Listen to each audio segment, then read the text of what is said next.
ከምዕራባውያን መንግስታት ፖለቲከኞች ጋር የምንነጋገረው በጣም አስቸኳይና ወሳኝ የሆነ ነገር አለኝ አሉ የሩሲያው ፕሬዚደንት ቭላዲሚር ፑቲን።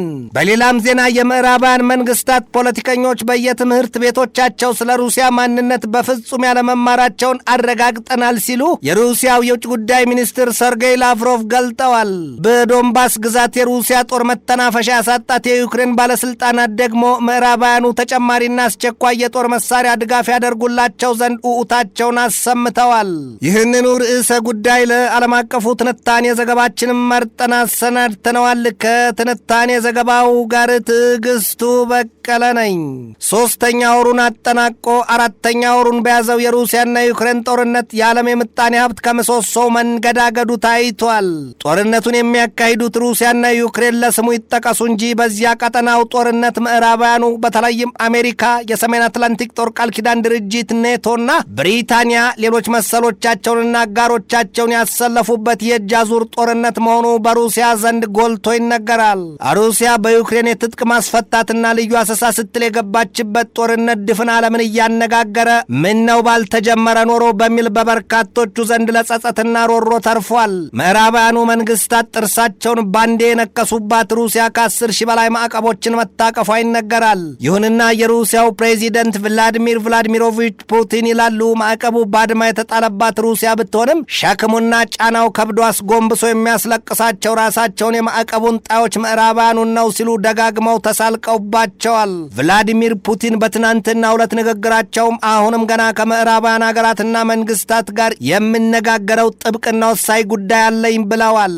ፑቲን የለበጣ በመሰለው ንግግራቸው የሁሉም ነገር ምሬት ምንጭኔ ሆኛለሁና ከእነርሱ ጋር አሉ ከምዕራባውያኑ መንግስታት ጋር መሆኑ ነው የምናወራርደው፣ ቀሪ ሂሳብ አለኝ ነው ያሉት። ፑቲን በተለይም እየቀለዱ አሽሙር አይናገሩ እንጂ ከተናገሩ የነገራቸው ቋንጣ ዓመት ይመግባል ይባልላቸዋል። ፑቲን ከትናንት በስቲያ መሻሽ ላይ በወቅታዊነት የዓለም የምጣኔ ሀብት ላሽቋል፣ ለዚያ ደግሞ ተጠያቂው እኔ ነኝ አይደለሁም እንዴ ሲሉ ከሁነኛ ወዳጃቸውና አጋራቸው ወዲያም የዓለም ሀያሉ ሰው ተብለው ከሚታሰቡት ከቤላሩሱ ፕሬዚደንት አሌክሳንደር ሉካሼንኮ ጋር ተሳስቀዋል።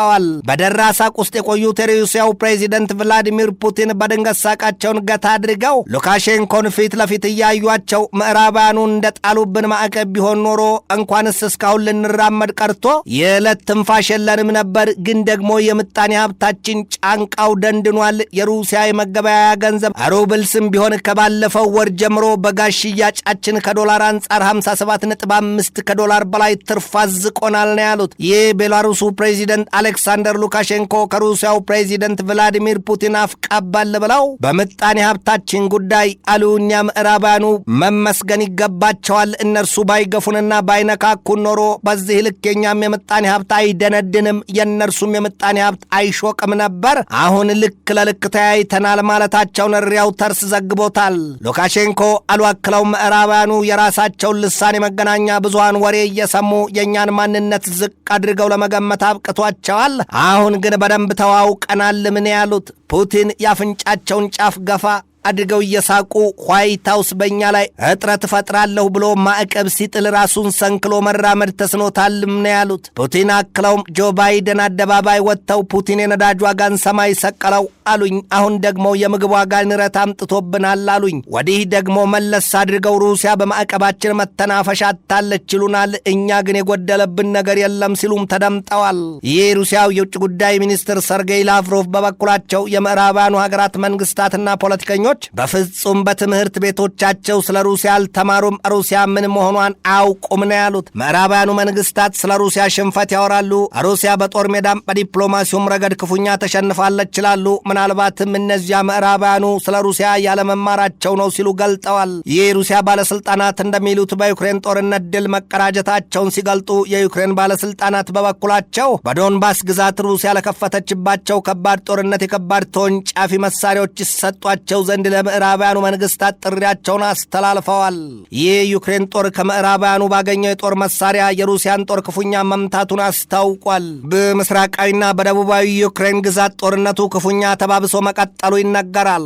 ዩክሬን ያሏት የጦር መሳሪያዎች ከተባለ የሶቪየት ህብረት ዘመን ሆዊትዘሮች ናቸው። አሁን ግን ከቅርብ ሳምንታት ወዲህ አሜሪካ የኤም777 ተወንጫፊዎችን ለዩክሬን ሰጥታ ውጤታማ መሆኗ ይነገራል። ዋሽንግተንና ምዕራባውያን መንግስታት የበርካታ ቢሊዮን ዶላር ድጋፍና የጦር መሳሪያ ድጋፍ በገፍ ለዩክሬን መስጠታቸው ሲነገር የሩሲያን ጦር በትኖና አሸንፎ ነጻ ለማውጣት ግን ያለመቻሉ ጦርነቱ የመራዘሙን ነገር ያሳያል። የዩክሬን ባለስልጣናት በሚሰጡት መግለጫ ከአሜሪካ ያገኟቸው የረዥም ርቀት ተወንጫፊዎች በጣም ውጤታማና እንጀት አርስ መሆናቸውን ይገልጣሉ። የሩሲያ ኃይሎች በበኩላቸው ምዕራባውያኑ ለዩክሬን የላኳቸውን የጦር መሳሪያዎች ብዙ ጊዜ ማውደማቸውን ይናገራሉ። ይህ ሩሲያዋ አዲሷ የጦር መርከብ ሜርኩሪ የባህር ጉዞ መጀመሯም ይነገራል። ይህችው 13 ሜትር ከፍታ 104.5 ሜትር ርዝመት 2220 ቶን አጠቃላይ ክብደት ያላት የሩሲያዋ ሜርኩሪ የጦር መርከብ 8 የኤስኤስኤን 25 ሚሳይሎችን ባለ 100 ሚሊ ሜትር ኤ190 ከባድ የጦር መሳሪያዎችንና ሌሎች እጅግ በርካታ አይነት የጦር መሳሪያዎችን ከነጥይታቸው ታጥቃና ጭና ነው ጉዞ የጀመረችው። ይህ በእንዲህ እንዳለ የዩክሬኑ ፕሬዚደንት ቮሎዶሚር ዘለንስኪ በሰጡት ማብራሪያ ሩሲያ ሙሉ ጦርነት አውጃብናለች። አሁን ሩሲያ የምትፈልገው ሁሉንም ነገር ልትነጥቀን ነው የምትፈልገው ዘለንስኪ ያሉ። ሌላው ቀርቶ ሩሲያ በሕይወት የመኖር መብታችንን ሳይቀር ልትነፍገን ነው ሲሉ ጩኸታቸውን አሰምተዋል። የአሜሪካው የውጭ ጉዳይ ሚኒስትር አንቶኒ ብሊንከንም በሰጡት አስተያየት ሩሲያ የዩክሬንን መታሰቢያ ለማጥፋት ወስናለች ማለታቸው አይዘነጋም። ትንታኔ ዘገባውን ስናዘጋጅ በዋቢነት ኖቪንቴኮምን፣ ቢዝነስ ኢንሳይደርን፣ ሲኤንኤንን፣ ያሆ ኒውስንና አልጀዚራን ተጠቅመናል።